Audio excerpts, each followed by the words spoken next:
2024 four-star wide receiver Adrian Wilson has decommitted from Arizona State, but it's not as big a deal as you might think it is.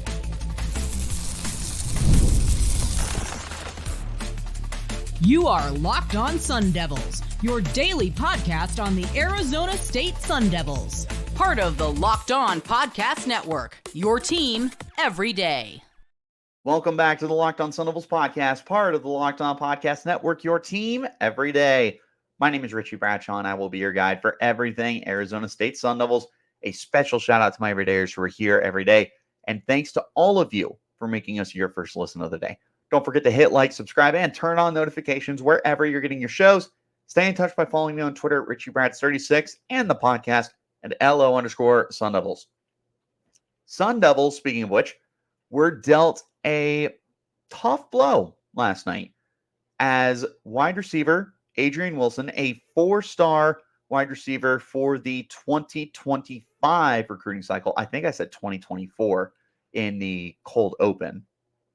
I don't remember. And at this point, it's too late to restart. So for the 2025 recruiting class, just in case I got that wrong, Adrian Wilson, four-star receiver, a top 40 receiver in the nation, has decommitted from Arizona State. Is it a bummer? Absolutely, it's a bummer. This was one of the prized possessions that ASU had during the offseason. It was one of the big wins that they got, a consensus four-star receiver, another addition to the Texas to Tempe pipeline. He committed because of a connection that he had with Hines Ward. There was a lot that made sense about Wilson coming here, and there was a lot to get really excited about, which is why when he decommitted last night, it took a lot of people off guard. I can tell you that I was kind of sitting at home and I had no idea that this was happening. I didn't know. But apparently, this is not the first time Wilson has decommitted from a program. In fact, it's happened two other times. He decommitted from Oregon and he decommitted from, oh my goodness, I had it written down and now I can't find where I had it written down, of course. Man, he decommitted from Oregon.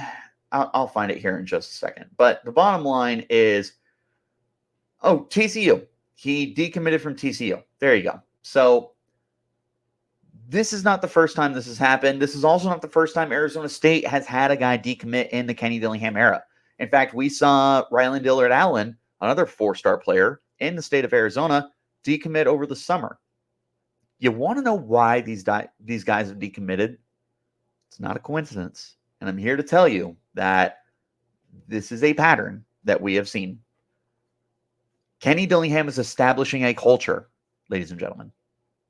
If you look at the guys who have decommitted after committing to Arizona State, Ryland Dillard Allen, Adrian Wilson, even back to last year with not Dylan Hip. There was a local kid, played wide receiver and ended up committing to Arizona, the bad guys.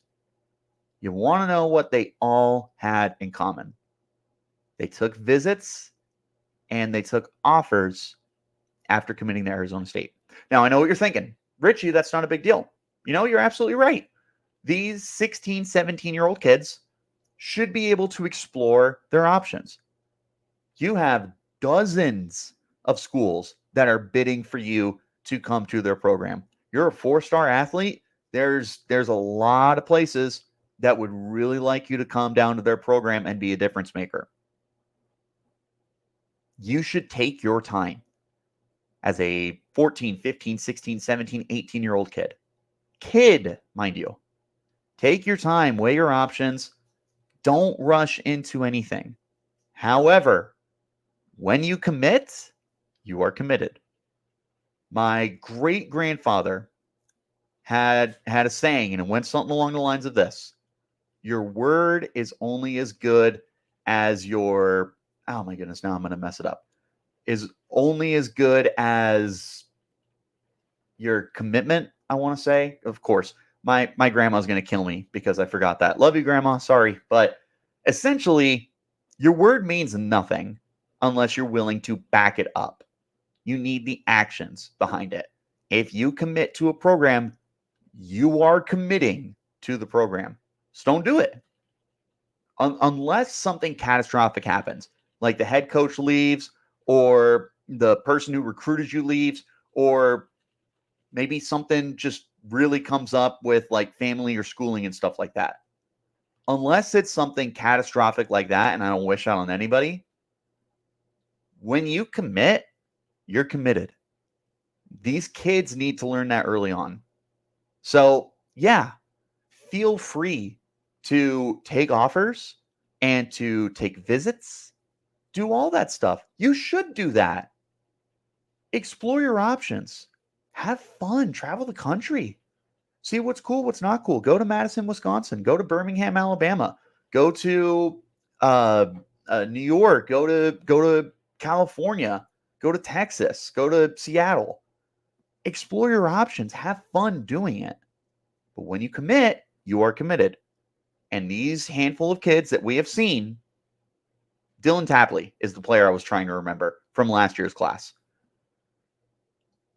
When you give Kenny Dillingham your commitment, you're all in. Now, I can tell you that I don't think Kenny can take away your scholarship. I'd be really surprised if that was the case, but I will tell you that Kenny probably has a conversation with these guys and it's like, hey, what's going on? Thought we had a commitment here. I thought you were all in. That's part of the deal when you want to be at Arizona State. And if you don't, then that's fine. There's nothing wrong with that. But this is true for Arizona State, and it'd be true anywhere else. I would expect it to be true with the Arizona Wildcats. I would expect it to be true with Alabama, with Auburn, with Syracuse, with Ohio State, with Oregon, Florida, wherever. I expect this to always be true, and that's this. When you commit, you are all in. This should not just be exclusive to Arizona State.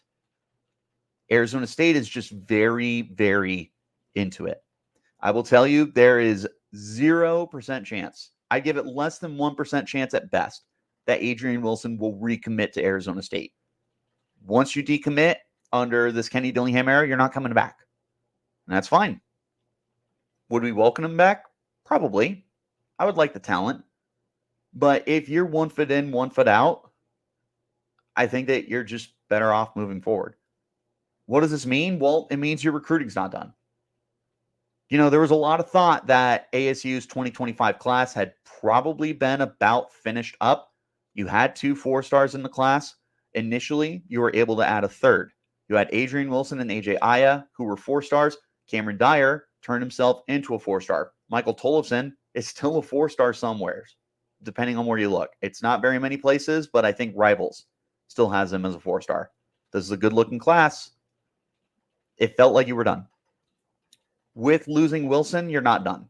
Now, I'm not saying like you need to add like 10 more players to this class. That's not what I'm saying.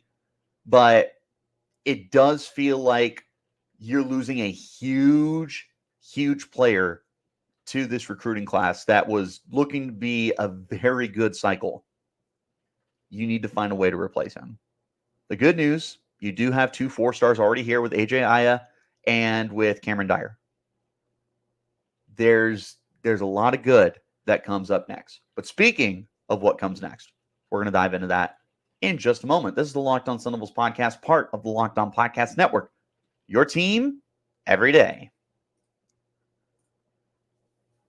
NFL fans, NBA fans, whoever you are, whatever sport you watch, you need to check out FanDuel, America's #1 sportsbook, because you can start this year with a big return. If you get the hunch in the middle of a game, let's say you're watching an NFL game and you want to check out the latest stats and a play-by-play and more so that you know what you want to place a bet on, well, guess what? You can do that with the FanDuel app. You can check it out for any kind of parlays. You can check it out for a prop bet, an over-under, whatever it might be. The best part, you'll get started with $200 in bonus bets guaranteed when you place your first $5 bet. That can be anything. That can be a spread. That can be an over-under on points, player props, anything. Place your first $5 bet. You're going to get $200 in bonus bets guaranteed. That's FanDuel.com to get started. FanDuel, America's #1 sportsbook. I also want to talk to you about our friends over at PrizePicks. PrizePicks is the best place to get real money on sports action with over 10 million members and billions of dollars awarded in winnings. PrizePicks has made daily fantasy sports accessible to all. You just pick a more or less on at least 2 players for a shot to win up to 100 times your cash. Run the game all season long with PrizePicks. You can earn up to 100 times your money with as little as 4 correct picks. It's the best place to get in on the action in over 30 states, including California, Florida, Georgia, and Texas. Let me explain what you do. You take more or you take less. Nice and simple. Let's take a look at Justin Jefferson, the wide receiver for the Vikings. 83.5 receiving yards. Do you like him to get more than 83.5 or less than that? Patrick Mahomes, more than 267.5 passing yards or less than 267.5 passing yards? Take a look at Derrick Henry with the Baltimore Ravens. Is he running for more than 67.5 yards or less than 67.5 yards? Well, that's up to you to decide. And if you get it right, well, you win. PrizePicks also puts their members first, so all withdrawals are fast, safe, and secure. When my picks hit, I can get my money as quickly as 15 minutes. Download the app today. Use the code LOCKEDONCollege and get $50 instantly after you place your first $5 bet. Once again, use the promo code LOCKEDONCollege. $50 instantly after you put your first $5 lineup. Download the app today. PrizePicks. Winning big isn't just a slogan. Wherever you get your shows, like, subscribe, turn on notifications, and you'll get an update whenever we post new content. A shout out to my everydayers who are here every day. Thanks to all of you for making us your first listen of the day. Let's go ahead and round out this edition of the show. Now, here is my question. What happens next? Well, like I said, you need to continue working on your 2025 class. Now, at this point, I don't know how many guys are still available. That's not something that I have looked into too much. There's a lot of guys that are already committed. There's a handful of guys that are still out there. I don't know if there's anyone that is still trying to figure out where they want to go, if ASU is still an option. Most of the guys have committed at this point in time, which is fine. It's what you would expect to happen. It is flipping season.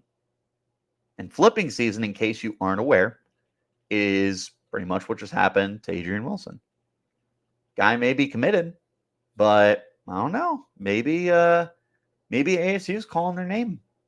Now they're having those second guesses, and they're like, maybe I want to go down to Tempe. Maybe I want to give them a second shot and see what they're all about.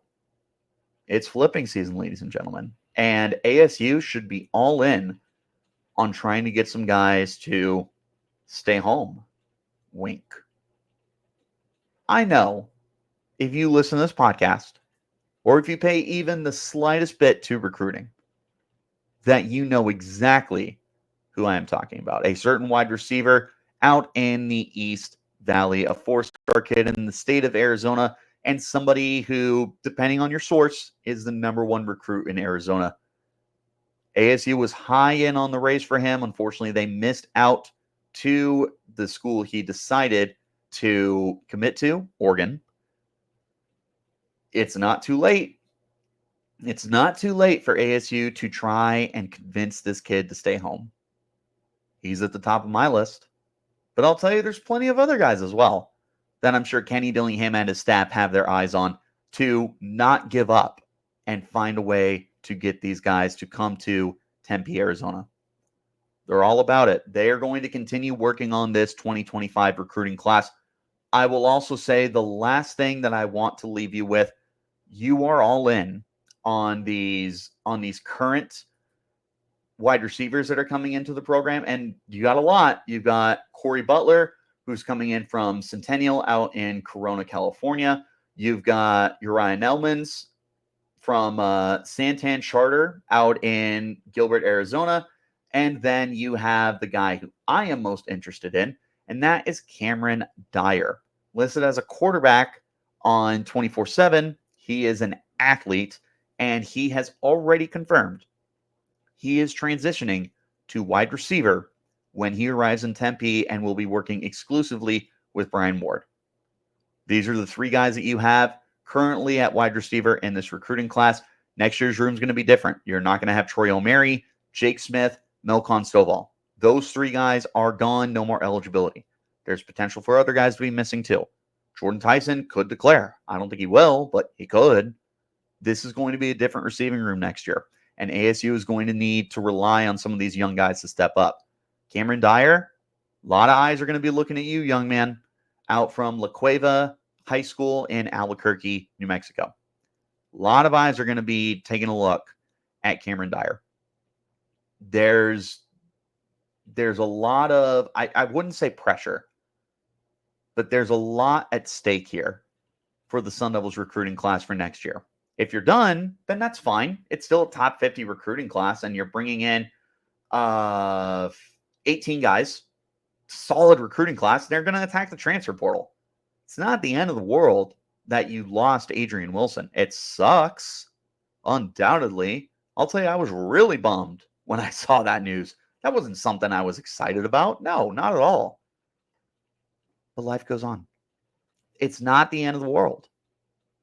Kenny's still a good recruiter. This program is on the upswing. They're going to figure it out. They have answers at receiver. It's not like he was the only receiver for next year's recruiting class. They're going to be fine. They're going to be fine. Trust the process. Trust Kenny Dillingham.